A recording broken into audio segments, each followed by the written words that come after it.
Bienvenidos estudiantes a esta nueva semana de labores, semana 17, que va del 31 de agosto al 4 de septiembre. A continuación te presento el desafío de la semana. Problema de aplicación de ondas sinusoidales progresivas. En este caso, la función de onda para una onda sobre una cuerda tensa. Tenemos entonces la función de onda ya dada. Entonces tenemos nosotros que recordar cuáles son los parámetros de esta función de onda. Tenemos la posición vertical, tenemos la amplitud, luego viene el seno de kx, número de onda por x, más la velocidad angular por tiempo, más el ángulo de fase. Esos son los parámetros de la función de onda. Entonces, para esta onda dada, primera pregunta, ¿cuál es el período de esta onda? Entonces, vamos a hacer la comparación. ¿Dónde tenemos la frecuencia angular? Entonces, la frecuencia angular va multiplicada al tiempo, con el tiempo. Entonces, buscamos en el argumento y encontramos que aquí está esa expresión que va multiplicada por tiempo. Entonces, hacemos la comparación. Velocidad angular por tiempo va a ser igual a 14 pi por t. De esta manera podemos simplificar el tiempo y a partir de aquí encontrar el período, porque frecuencia angular es 2pi sobre período. Esto va a ser igual entonces a 14 pi. Vamos a simplificar. Tenemos entonces 2pi y aquí me queda 7. Por lo tanto, el período es igual a 1/7 segundo. Esto puesto en decimales es 0.143. A partir de ahora voy a tratar de poner 3 dígitos diferentes de 0 en la respuesta por un tema de precisión. Es decir, a partir del 0 punto yo voy a poner 3 dígitos, 3 cifras significativas, 0.143 segundos. Y esa es la respuesta que voy a registrar en la primera pregunta del quiz. Entonces vamos a hacerlo. Vamos a escribir 0.143 y ya podemos responder la segunda pregunta. Para el caso de la segunda pregunta, entonces esta es la primera. Vamos a responder la segunda pregunta. Entonces, ahora la segunda pregunta es la longitud de onda. La longitud de onda la podemos encontrar buscando el número de onda, es decir, K. ¿Con qué lo vamos a comparar? Con aquella expresión que está multiplicando con X. Entonces, número de onda por X es igual a 6 pi por X. Simplificamos X y hay que recordar que el número de onda era 2pi dividido para la longitud de onda. Y esto es igual a 6 por pi. Procedemos a simplificar 2pi y aquí me queda 3. Por lo tanto, la longitud de onda es 1/3 metros. En decimales, 0.33 y le voy a agregar un decimal más por el tema de las cifras significativas, una mayor precisión. 0.333 metros. Entonces eso lo vamos a registrar en la segunda pregunta del quiz. Entonces vamos a registrar 0. Y estamos listos para la tercera pregunta. Entonces en la tercera pregunta nos piden, vamos a hacerlo por aquí, nos piden la rapidez de onda sobre la cuerda. a qué velocidad se propaga esa onda. Entonces la fórmula, con los datos que tenemos, sería lambda por frecuencia. Entonces reemplazamos frecuencia por período. Entonces tenemos de un lado la longitud de onda, que es 1/3, y en el denominador tenemos 1/7. Miren que estoy tomando la fracción, no el número en decimales, justamente para tener una mayor precisión. Dado que lo tengo en fracciones, lo uso en fracciones. Entonces esto me queda 7/3 metros por segundo. 7/3 sería 2.33 metros por segundo. Tengo entonces una, dos y tres cifras significativas. Recuerden que antes el 0 no lo tomé en cuenta. Tomé en cuenta tres cifras después del punto decimal. Entonces vamos a registrar esa respuesta. 2.33.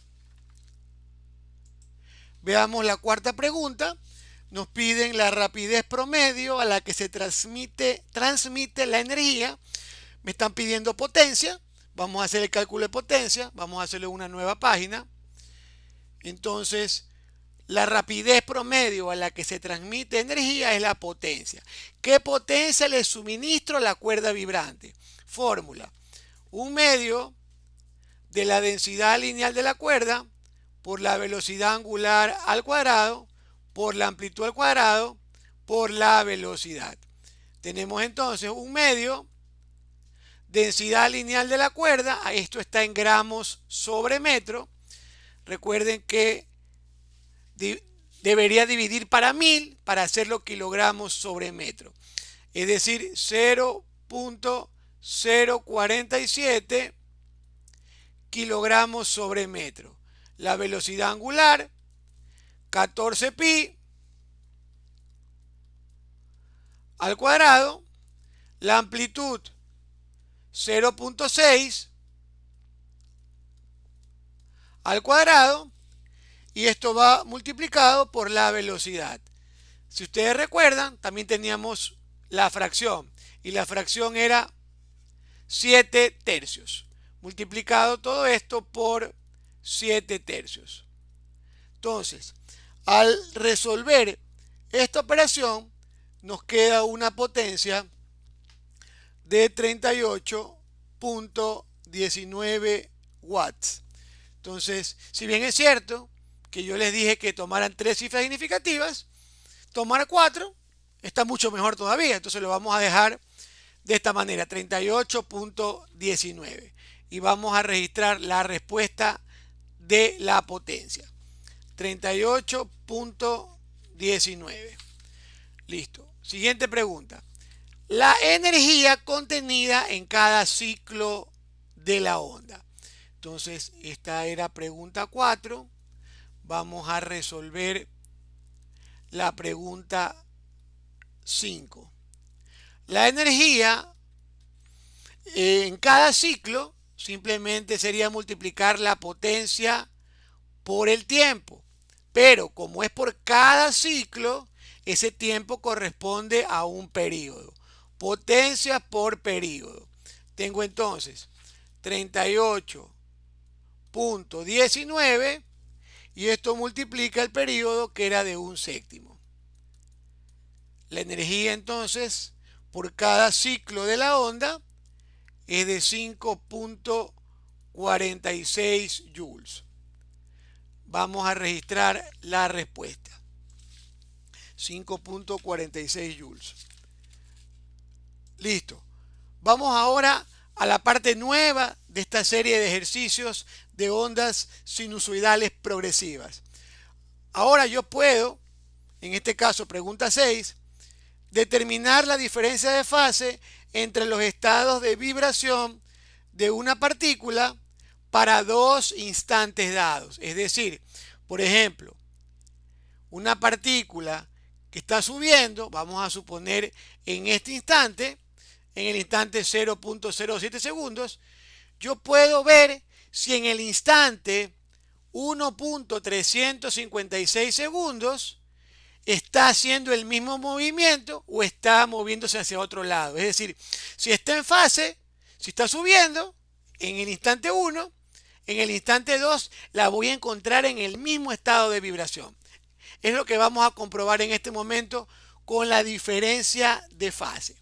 Vamos a encontrar entonces la diferencia de fase para los estados de vibración de una partícula para estos instantes, que le vamos a llamar T1 y T2. Como el tiempo va asociado con la velocidad angular, yo esa diferencia de fase la voy a calcular con la velocidad angular y la diferencia de los dos instantes de tiempo. Entonces, la diferencia de fase va a ser igual, la velocidad angular era 14 pi, y esto multiplica a 1.356 menos 0.07. Entonces, si se dan cuenta, la respuesta está en pi radianes. En esta multiplicación no voy a incluir el pi. Entonces, esto nos queda, al resolver, nos queda 18. Si quieren considerar todos los decimales, 0,4.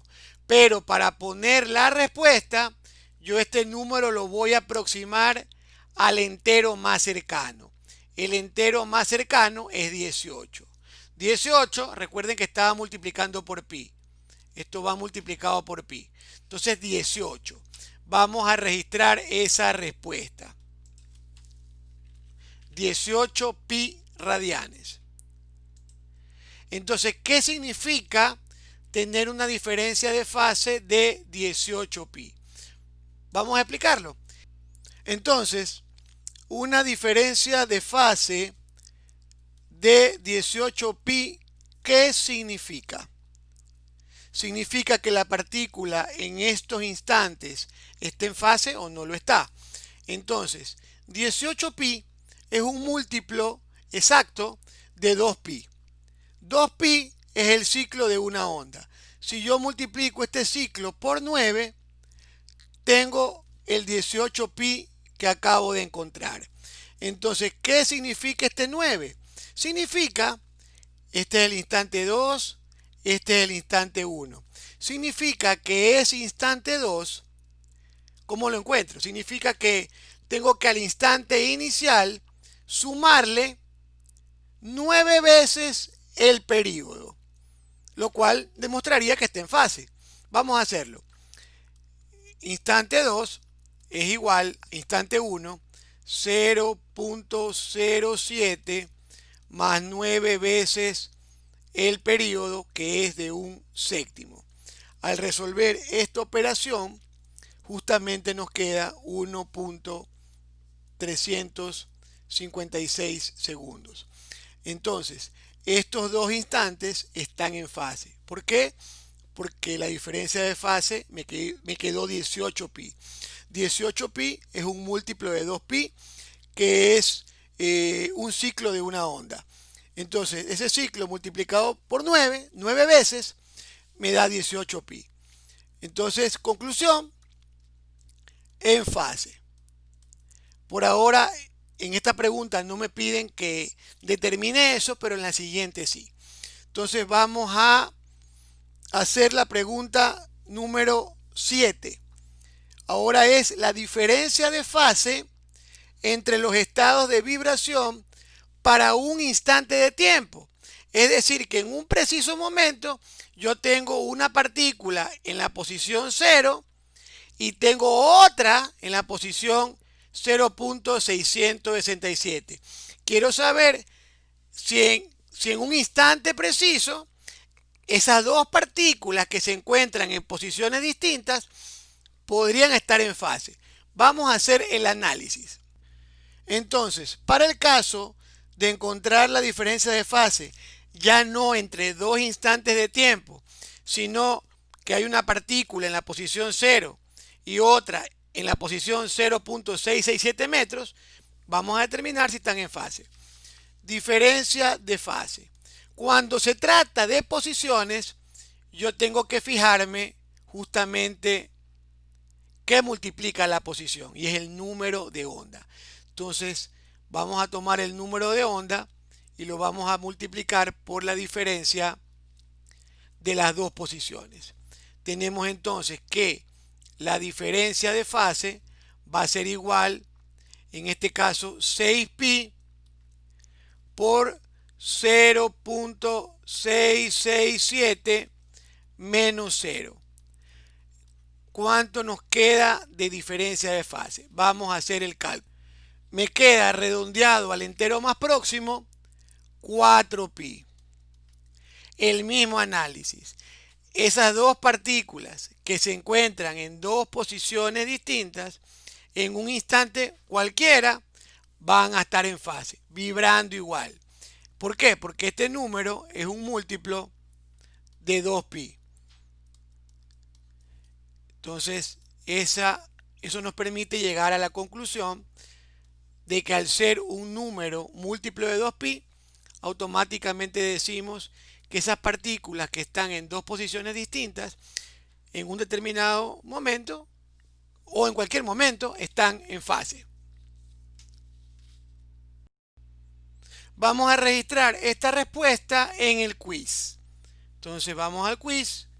Ya habíamos registrado 18pi, ahora 4pi. Recuerden que el pi ya es parte de la respuesta, ¿no? Entonces habíamos llegado a la conclusión de que estaban en fase. Listo, vamos a comprobar si lo que hemos marcado está correcto. Entonces, todas las respuestas están correctas. Hemos superado el desafío de la semana. Usted para este desafío va a contar con 3 intentos y solamente 3 intentos. Muchos éxitos en esta nueva semana de labores.